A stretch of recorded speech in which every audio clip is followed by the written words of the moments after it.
All right, we're back.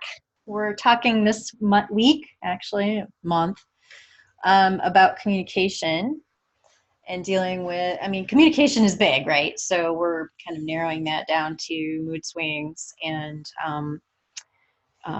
just trying to figure out how to navigate some of those behaviors that kind of come out of the blue because you get to deal with those sometimes. Constantly. Ah.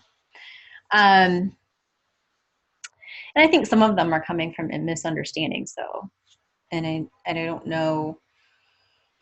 I don't know. We'll dig in a little bit more, I think. But so one of the questions I have for you is, do you know if when I'm having basically my responses when we're having a conversation or we're having a discussion or we're having a disagreement, can you tell if it's kind of like a hormonal fluctuation versus just disagreeing or having a misunderstanding, like quote unquote normal?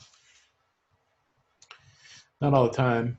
Yeah. There are certainly times, um, but it's unfortunately it's one of those things. It's if I, in my mind, if I call you out, it's just going to make it worse. So um, even if we, even if I do recognize it, I don't necessarily call it out. Right. What is it if you do recognize it, or what does it look like? Because sometimes on my end of things, I don't realize it. Um, well, like we were talking about last time, it's irrational. A Hmm. lot of time it's irrationality that now also like we talked about last time, we definitely have a difference in the way we, well, in our world view, world outlook. Um, I'm very logic based, um, and you're not. I don't necessarily agree with that Well, statement. I have that's logic. fine, um, but you're more emotionally based to begin with. So Oh, there's that. when you get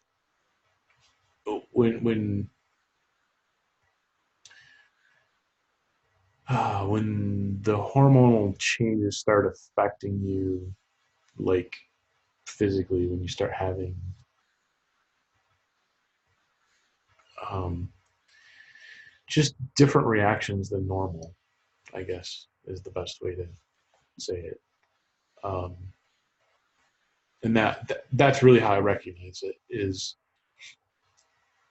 in the past you would have done it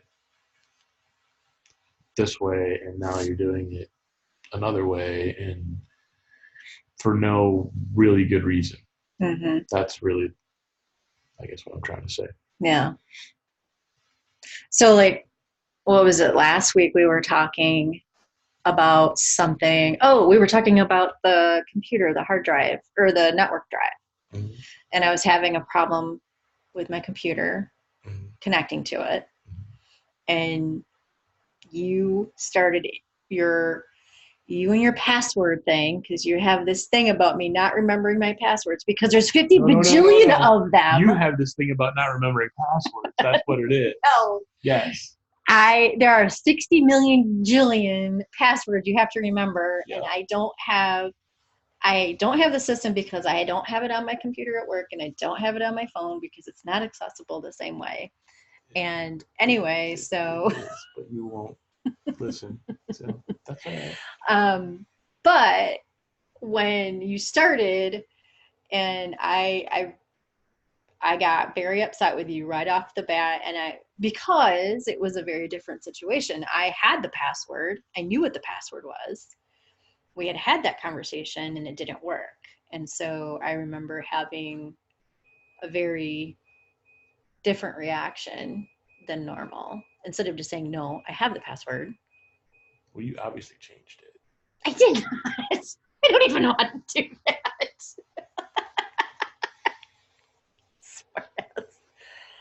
But I mean, that was an example, I think, of how sometimes hormones respond instead, because I got like pissed and you got quiet. Yeah. Well, after being married for 20 years, you figure out when when to hold them and when to fold them, I guess, is to quote an old song. An old. But that's not always your go-to, though, is to get No, quiet. not always, but um, more so lately, Why is that? just because I know that some of these arguments are coming from a different place, and rather than make the situation worse, it's better for me to just stop, reassess, figure it out, come back. I mean, but I do that a lot in life in general anyway. Yeah. If I get stuck or upset, if I'm working on a car and it's not going well, um, oftentimes walking away will, clear the path to the solution. And in this case, it actually did. Mm-hmm. Um, I just shut up and fixed it. Um, for me, you know, being quiet, walking away, half the time before I finish walking away, the solution presents itself, and I turn around and go right back to it. Mm-hmm. And again, this is the kind of the same situation, right? Mm-hmm. So um, that's just kind of a life lesson for everybody. Sometimes you just need to shut up and walk away for a minute. Mm-hmm. Well, and I think that, I say this a lot about our relationship and about like our personalities is I'm kind of the kite out in the atmosphere, the balloon or something, just kind of wanting to fly away. And you're the one holding the string, keeping me from going completely out into the atmosphere. And I mean that in a really positive way. Like you're kind of my rock and keep me grounded and keep me centered. Um, there's some of that I need to do myself, but I think that in a lot of ways, you're the person that if I didn't have that person, if I didn't have you, it would be a very different situation. I don't think I'd feel like I have like that ability to kind of do some of the things that I do with my flights of fancy and all that stuff. But so I just think that, by having this very calming presence, not always, I mean, you get mad and you get upset and you yell, but I think for the most part, you're more likely to not. And that's something that I think has been helpful for a lot of reasons. Yeah, I mean, it just over time. I mean, I was never really an argumentative person. Um, I'm definitely very introverted, so if somebody started giving me crap, often I would just walk away and let it be. I wouldn't engage. Mm. Um, and that's something that honestly you Don't. well, no, but you actually helped me with that a little bit because you Mm. don't. Mm-hmm. You forced me to, and because there are times when it's necessary. Mm-hmm. So anyway, we're getting askew. Nah, I don't think But so. Um, so aside from walking away, giving yourself that space, is there anything else that you do or that you think other people could use when they're dealing with the hormonal roller coaster in a conversation or an argument? Because I don't think saying, I think you're hormonal, I don't think that's a good option. Exactly. Well, and that's what I was saying. Yeah. I mean, sometimes you just got to shut up and Mm-hmm. deal. And wait. Yeah, and just give it some time. Doesn't mean ignore it. No, don't necessarily ignore it, but sometimes, I mean, it's like anything else. When tempers flare, it takes some time to recover, and I guess the hormones kind of make things flare up a little quicker sometimes. And it's for both of us too. I mean, I'm certainly not immune to um, things changing. Yeah. As I get older too, but in a little bit different ways. Mm-hmm. So, that's something that we talked about a while ago. I think when we were talking about having this podcast and having these conversations, and you mentioned that, guys go through hormonal changes too. We just don't have the same markers, and there's not a lot of the same conversation going on about it. And a lot of times men don't even understand or realize what's going on, I think.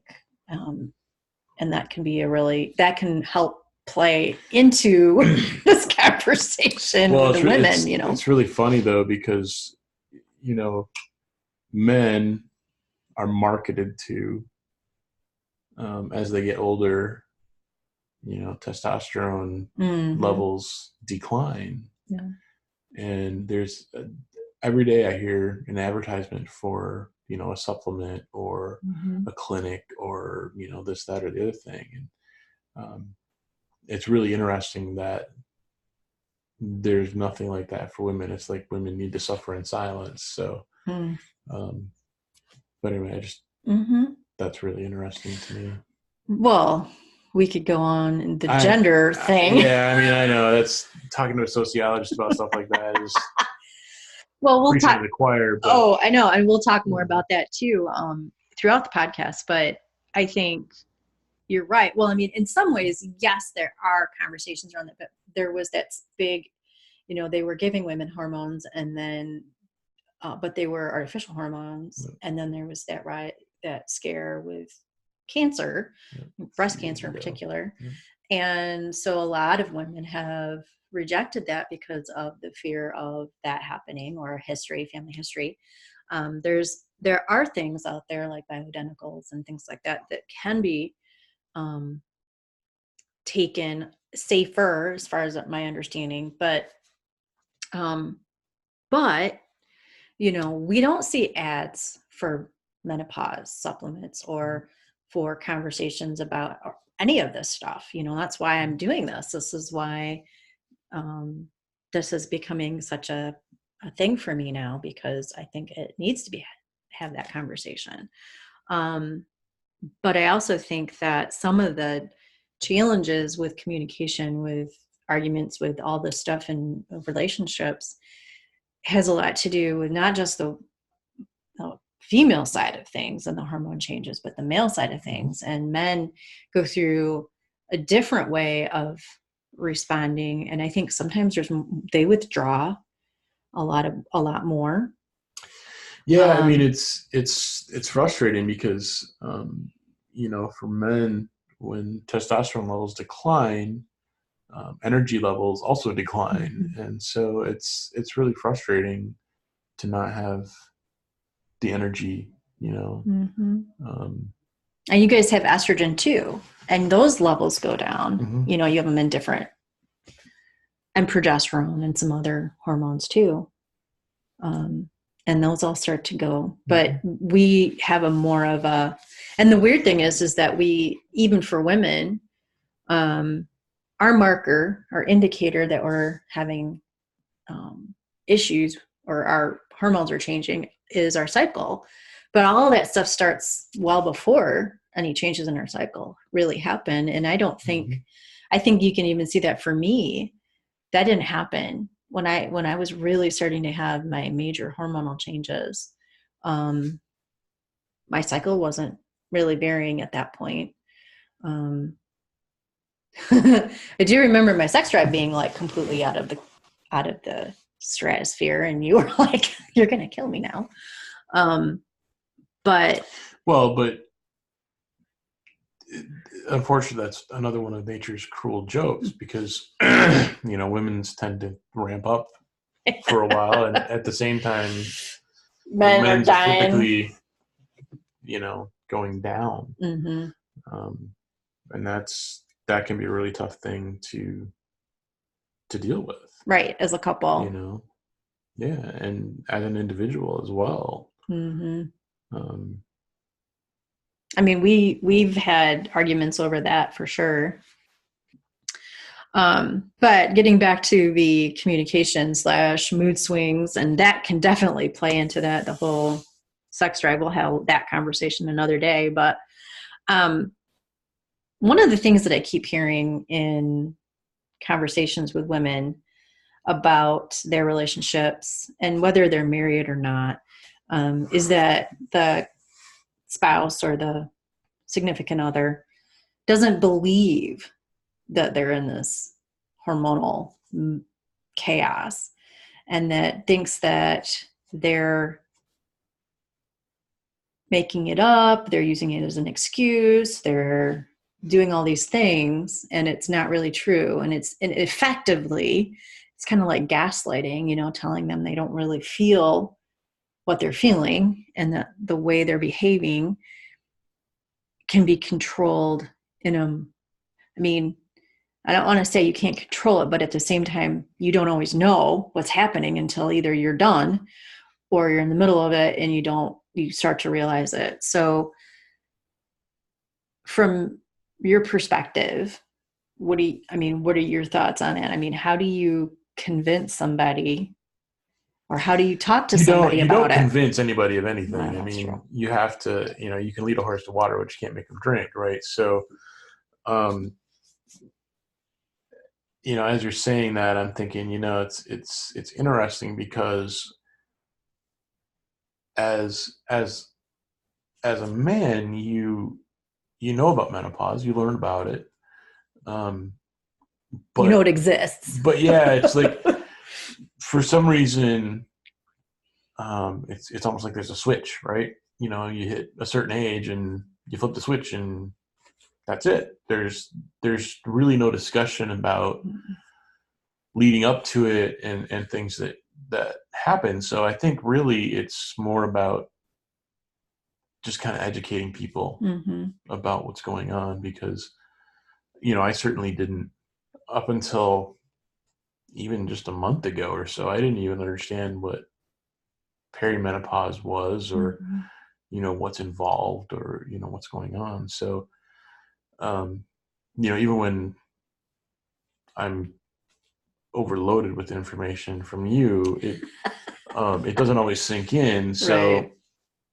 to the average person who's not preaching this every day, it's really hard, because there's just nobody's ever really said anything Mm-mm. about it. There, going back to the different, the marketing, even, Mm-hmm. there's just no discussion on the female side, Yeah. and I think that's a tough thing. So Yeah. Well, and there's something that someone said one day. We learn as girls, we learn about what we're going to be going through with our bodies as we start our cycles and start to get into that phase of our lives. And then, boys sometimes learn a little bit about that. They learn some of the parts, and they know that it happens, but that's about it. How to make babies, maybe. But, um, and then you have the time where you get pregnant and you go through the whole what's going to happen while you're pregnant and what to expect for delivery and all that stuff. And there now, especially, I think, is better um, discussion about what happens with your body as a woman and the hormonal changes, and there's more awareness over some of those things that are happening, like depression and stuff. But and sometimes the husband, spouse, whoever goes through those and they get to learn a little bit kind of on the side. But there's no classes. There's nothing about learning what to expect when you start to have this change. And for women, much less men. I mean, exactly. Yeah. My mom never talked to me about it. And my mom was very open about all of this stuff, to the point where you were, trying to plug your ears. You didn't want to know from your mom. Yeah. But she never really talked to me. Plus she had health issues that she couldn't really say for sure if this was menopause or health. And so a lot of women do not have anybody that's explained it to them, what to expect. So if women aren't getting this information, men are definitely not going to get this information. Yep. And I think that's a really huge problem, because every woman is going to go through it. And it's very different. It's not going to be the same exact cookie cutter thing, which makes it even more challenging, because you can't always tell what all those things mean. Yeah, I mean, really, when it comes right down to it, it's all about, you just have to have a good relationship with your significant other and be able to talk about it. Right. And if things are just not normal, Mm-hmm. for whatever reason, you need to be able to have that discussion, and you have to have a good enough relationship where you're not going to tell your spouse, or you're not going to get told that, Mm-hmm. That's really not what's going on. That can't be what's going on, Yeah, it doesn't ever end well. No, it doesn't. It really doesn't. And also, you need to be able to seek out materials and, point them. Point them in the right direction. Point them in the right direction. That's assuming they want to. Yeah, absolutely. And, if they're interested in helping. You can lead a horse to water. So, and I think really if you have a good, strong relationship, it may take a couple tries, but you should be able to get there. Yeah. So. We try frequently. Yeah. Yeah, I mean, we're not perfect. But. One of the things that I think is really helpful for us, and it's such a weird thing, and I always feel like what's a good word? Like we're such, we're not normal, but that's not unusual. Nobody is normal. But one of the things I think that helps us, weirdly, is the fact that we do so much texting. Well, because we do a lot of serious conversations over text. It's funny because that's how our entire relationship is based on texting. So I know. Well, we started that way. Exactly. Which, that's weird to most people, but sometimes it's a little easier, especially for somebody like me who's not, who's an introvert and, painfully shy, believe it or not. You've gotten better. Yeah, not nearly as bad as I used to be. Right. But regardless, I mean, it is kind of weird, but it works. And everybody's got to find what works for them. Right? Yeah. I think one of the reasons for us, and at least for me, why it works so well is that I'm able to formulate my thoughts in a way that makes sense. And also I've had a chance to sort through everything. And then when you respond and I'm mad, you don't know that necessarily. And I can sit on it for a minute. Right. And then I can come back with a less the Bitchy back the response. backspace button is a wonderful Yes, invention, you right? can I take mean, everything out yeah, and then delete. you know. I've done that a few times. Oh, so like, But I think that's one of the reasons why I like it. I'm not saying that we do it all, we should be doing it exclusively, but I think it does help with some of the things that we have disagreements about, and or just trying to bring something up and then later on moving that into a face-to-face conversation so that we both kind of have a like a foundation of what we're going to talk about, or we've laid a good foundation, I guess, to start the next step, yeah. because it's sometimes hard. And I have a hard time talking about certain topics face to face. I don't know why. I talk about everything else, but sometimes it's just easier for me to bring it up that way. And then we talk about it later. But that's one, I think, really, I've always thought we were weird for that, but it always it also works. Yeah, I mean, everybody's got to have different tools in their toolbox, so um, and that's just one of ours. Yeah. So what do you think, or do you think there is anything else that relates to like hormones and mood swings and that kind of stuff that makes your life easier other than just the walking away part? Um, that makes it easier to cope when things are kind of going crazy? Um, yeah, it's a little different for me because obviously this is what you do, so I have a little more of a clue than most, I think. But um, no, I mean, really, I can't think of anything Mm-hmm. right now. It's just taking that time to process, and Mm-hmm. um, if I don't know something, I'll have to go Google it. That's another tool of mine. It's one of my favorite sayings too, but I can't say that. No, I mean, seriously though, research about what's going on. It's like I said before, you just have to understand what's going on, Mm-hmm.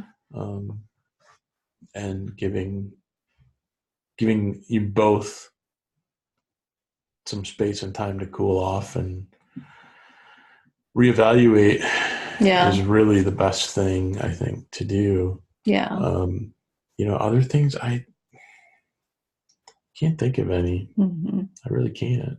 Well, and I think too, for this side of the fence or this side of the aisle, whatever you want to say, is knowing. I mean, sometimes it takes a minute before we realize what's going on. It took us a while to figure out that this was my hormones, but then once you know that you have a likelihood, this is a propensity now because the hormonal changes and surges and all that stuff. Sometimes you can feel like you're just in a bad mood and you just know that you need to just filter everything back through that. Mm-hmm. But then sometimes they're like complete surprise. You don't really realize that you'll be fine one minute and pissed off the next, and you just don't have any explanation why that's happening. Yeah. But I think knowing that and being able to try to pull it back a little bit right away and step away yourself, not just go at it. Because I know there have been times where I'm not one to back away. I'm usually one to follow and continue the conversation or the argument. Sometimes, not always, but I think that having that awareness that that's a possibility, I think helps us to not escalate it some, if we're aware enough to kind of get there, to keep that from happening more often than not. It's not going to be foolproof, that's for sure, because sometimes there have been times when I'm having a meltdown and I know I'm having a meltdown and I am in my head saying, you're having a meltdown, you need to stop. And I cannot stop. I literally physically cannot stop. It's like the train has left and it is not stopping, and there's no way to stop it. And I'm like in the back of my mind, literally saying, you need to shut up now. And I can't. It's a really weird feeling because you're like having an argument with yourself. Like I'm having an argument with you. And it's hard because I feel bad, but I'm just like, I don't give a flying fuck at that point in time. And I'm just doing it. So that doesn't make it right. It doesn't excuse it, but it's like this weird double thing that's going on. You know you're not, this isn't right, and you're overreacting, or this is that. You just don't have a way to pull it back. And I think having somebody who gets that part of it can help by doing the walking away, or by trying to diffuse it in a way that doesn't keep it going, doesn't make it easy, because then you're pissed just as much half the time, and it's easy to just keep that energy flowing with the anger, so anyway, Sure. I think that's one of the big challenges, because you just don't always see it coming, and you just don't know always how to stop it. And I think partly some of that is doing some of the other work that we're talking about in the podcast with, the internal work and the food. I mean, we've noticed a huge difference in the amount of arguments we've gotten into since we've changed. For me, changed my diet and have regulated my hormones better, and not been hangry, and not been all those other things. And by eating differently, that has changed, I think, dramatically how many arguments and how many challenge, they're still there. They're not gone, but I think it's not nearly as bad as it was. It's a big deal, I think. So, so yeah, that is mood swings. So we will wrap that up, and we will talk to you next month. Have a great couple of weeks in between. And of course, we'll be talking about the next episode. We'll be talking about mind and menopause, and we will see you then. Bye.